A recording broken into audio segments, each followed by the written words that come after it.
નમસ્કાર, આજ વિડીયો શું છે કે ગુજરાતી વાત તો સુરેન્દ્રનગરના દુદાપુર ગામે કરોડોના ખર્ચે સીએનજી ગેસ ઉત્પાદિત કરવાનો પ્લાન્ટ તૈયાર કરવામાં આવ્યો છે। ત્યારે આ પ્લાન્ટના માધ્યમથી સ્થાનિક લોકોને રોજગાર મળવાના સંજોગો પણ જોવા મળી રહ્યા છે। શું આપે વિચાર્યું છે કે નકામી વસ્તુઓમાંથી પણ ઉત્પાદિત ગેસ બનાવી શકાય છે? આવું જ કંઈક સુરેન્દ્રનગરમાં સૌપ્રથમ જોવા મળ્યું છે।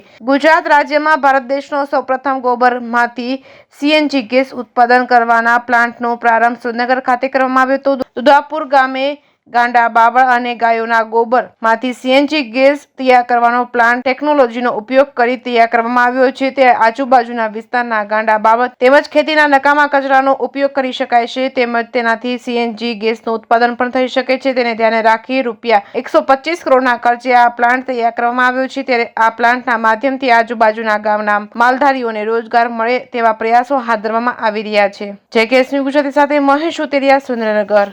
जय सियाराम, भारत माता की जय।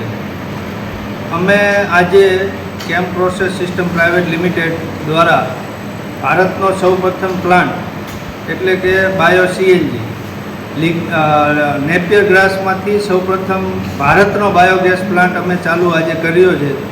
તો એનાથી અમે એમાં નેપિયર ગ્રાસ અને છાણ વાપરી છે।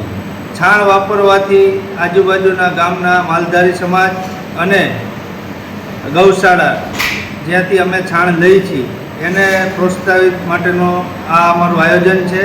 કારણ કે અમે છાણ પૈસેથી લઈને ખરીદી કરી છે, જેથી કરીને ગૌશાળાને આજે પૈસાની આવક થાય છે, તો ગાયના ચારા માટે અને બીજા ઉપયોગ માટે અમે ઉપયોગી બની છીએ અને સેવાનું કામ કરીએ છીએ।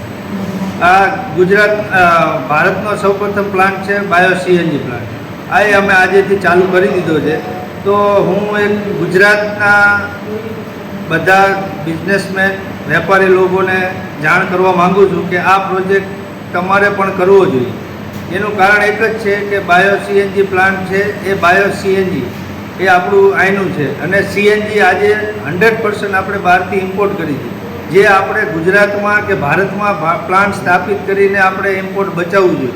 અને પ્લસ કે બાયો આમાં નેપિયર ગ્રાસ અને છાણનો ઉપયોગ થાય છે, તો જેથી કરીને અહીંના આજુબાજુના ગામના માણસોને પણ રોજગારી મળી રહે છે।